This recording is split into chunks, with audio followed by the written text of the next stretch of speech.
Hello, hello. My name is Rachel Saunders. Welcome to the Lavender and Steel Hot Takes. Today we're discussing why the ordinary meaning of sex falls short. Now, for those who are unfamiliar, the ordinary meaning of sex is a legal term that sets out under UK common law what sex ought to be in terms of how a person can access society, whether that be who can get married, who is framed as being in a same-sex relationship, or, as in the case of last year's UK Supreme Court ruling, who is fundamentally framed as being a man or a woman. Now, this stems back in part to the UK High Court's 1970 Corbett v Corbett ruling, which laid out a four-step test, and that for the last 56 years has been used to frame sex, essentially based in a cisgender framing. Now, various court cases have sought to set aside certain aspects of this, and in 2004, the UK government passed the Gender Recognition Bill, which essentially made it so that trans people who had a gender recognition certificate were, for all intents and purposes, their sex, as it said, on their new birth certificates. I.e., if you transition from male to female, you were legally, for the rest of your life, treated as a woman in all respects at law, as if you had been born a woman, because the sex on your birth certificate said that you were now female. Now, the interesting point with the Former Scotland ruling is that it didn't set aside the Gender Recognition Act. In fact, the ruling was very clear that outside the scope of the Equality Act 2010, which the ruling said for the purposes of the Equality Act, that a trans woman was biologically a man, that a trans woman was essentially still a woman if she had a gender recognition certificate for every other purpose.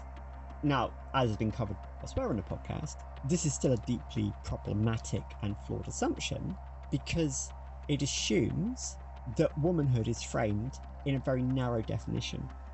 And within the scope of the Former Scotland ruling, it was essentially said you have to be described at birth as female. It doesn't say by whom, it doesn't say recorded how. Now, there are wider issues of this, which I will come into in later episodes, but suffice it to say that this was tied up with the second definition of sex, which they said was the ordinary meaning of sex.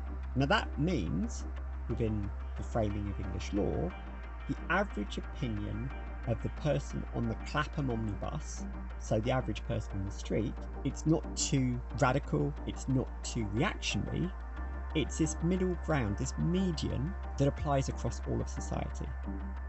Now, as anybody who is part of a minority group will tell you, as soon as you start talking about medians, as soon as you start talking about the average conception of self, you quickly run into the problem that how other people perceive you is going to shape how they then interact with you and how they then come to conceive you and the minority group they see you as within whatever ordinary meaning they choose to have.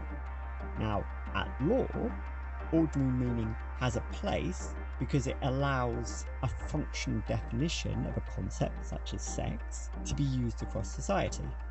There's got to be some meaning of a particular word that the law can use to fathom questions at law. Now, for me, and something I wrote about in my PhD, I have a great problem when normative meaning, i.e. the meaning that's being espoused, for instance, with sex, starts to become restrictive. The past cannot be used as a prison to hold the present hostage. So when we talk about sex, which version of sex are we talking about?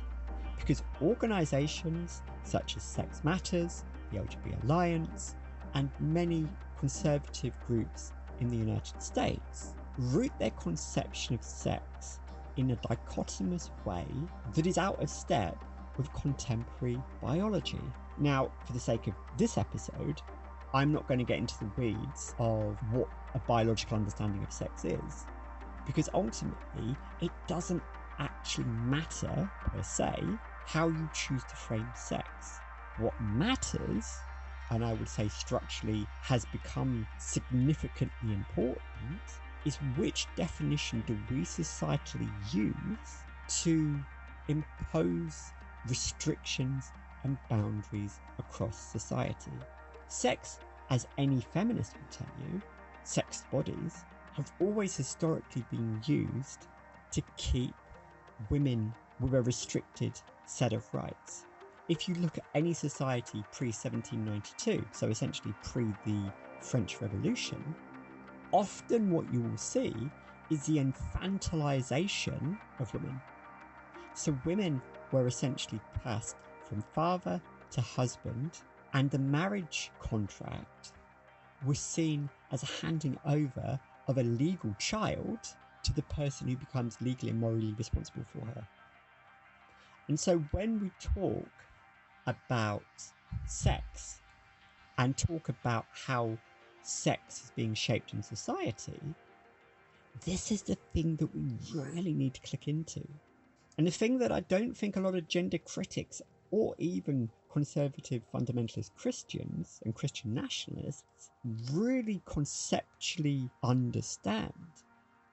Because what you're dealing with here is a set of values with gender critical philosophical beliefs and with Christian nationalism that, if the women involved take a step back and look from the outside, you will see it. They're essentially seeking to undo many of the philosophical underpinnings of first, second and third wave feminism. J.K. Rowling just this week, so the week of the 16th of July, has repeated her usual trope that women are based on gametes. So anyone who produces large gametes or is potentially capable of producing large gametes is a woman.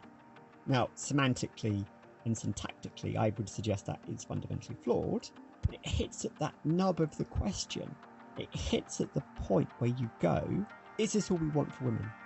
Is a woman syntactically framed solely by her uterus, by the gametes that she potentially could produce? Because there are many women who are either born without wombs, born without the ability to produce gametes, or unfortunately are unable to produce gametes across their lives. Now, to take a leaf out of the Handmaid's Tale, are they unwomen simply because they can't produce gametes? And J.K. Rowling will say, well, no, structurally they're women. Well, you run into this philosophical problem that if the ordinary meaning of womanhood under gender critical beliefs is rooted in natality, that opens the whole spectrum that Christian nationalists are trying to bring to the table. Namely, women need to be chained to the hearth, to the home, and producing as many children as possible. We don't want that as society, or at least I would hope that people don't. And this is a problem that as soon as you start framing the ordinary meaning of sex through a gender critical perspective, you open the door to reducing women back to that legal infantilization, stripping her rights, stripping her of autonomy, and stripping every woman on the planet of her ability to have the right to self-determination. And this is something which, as soon as you start engaging with gender critics, they'll deny. They'll say, oh, of course we don't want this, we're in favour of women's rights. And now, if you start digging into this, you will quickly see that there are direct links between organisations such as Sex Matter, Heritage Foundation, and other groups who seek to restrict women's fundamental rights, such as the right to vote, the right to abortion, and a whole other plethora of intrinsic rights that women in the 2020s have come to accept as a core fundamental part of belonging to a democratic society. Sex Matters is not a neutral organisation. They stand alongside the likes of Posey Parker, who in turn stood beside Tommy Robinson, who's a UK far-right British nationalist. You look at what Sex Matters have tried to do, they're happy to turn up to events like the ARC conference, which happened in June in 2026, where you had right-wing organisations coming together, and as part of that, they hosted people who were seeking to deconstruct women's rights. Now, The argument could be made that sex matters simply just wanted to be there and they could talk to people, but you've got to be able to judge organisations on who they associate themselves with. Drawing this back to this idea of the ordinary meaning of sex, if you have organisations who are trying to restrict society in a way that is based on dimorphic sex without body autonomy or the right to self-determination, you then have to look at their motivations and ask why they're choosing to do this, especially when they're associating with the Heritage Foundation, who are the architects of Project 2025, and you see this pattern of women's rights coming under attack from well-funded groups who are lobbying for the retention of essentially white male cisgender privilege. And you have to ask the question, why are we giving the space to Sex Matters, to J.K. Rowling, and to other groups to dominate the space when it comes to legal philosophy and the legal framing of sex? The two answers, unfortunately, are those groups are well funded, and trans people and the broader LGBTQI+ community and their allies are having to firefight and also fight a rearguard action because they haven't got the resources to fight every single gender critical claim. They haven't got the time, the money, or the resources. You only have to look at Michael Foran, who's based at the University of Oxford, who uses his standing as an assistant professor at the University of Oxford as kudos. And ultimately, if you want to fight back against this ordinary meaning, if you want to deconstruct it, if you want to say, well, actually, no, you are going back to this pre-1792 framing of womanhood, it's going to take many, many people chipping away consistently at this before it can be set aside. You cannot expect people in society who aren't necessarily concerned, as we are, about LGBTQI+ rights, to understand the nuances and semantics that we're putting out there.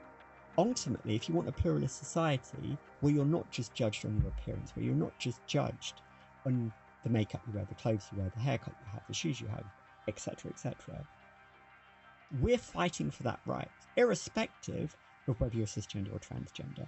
Every single person in society has the right to affirm themselves and manifest themselves in society as they wish.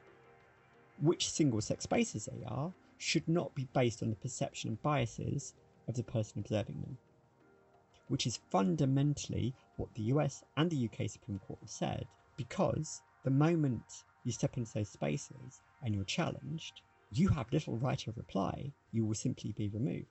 And this is a fundamental problem with gender-critical philosophical framings of the ordinary meaning of sex, and why it matters that we challenge it, and we do so first time and every time, because we cannot allow those gender-critical philosophical beliefs to become the ordinary meaning of sex at law.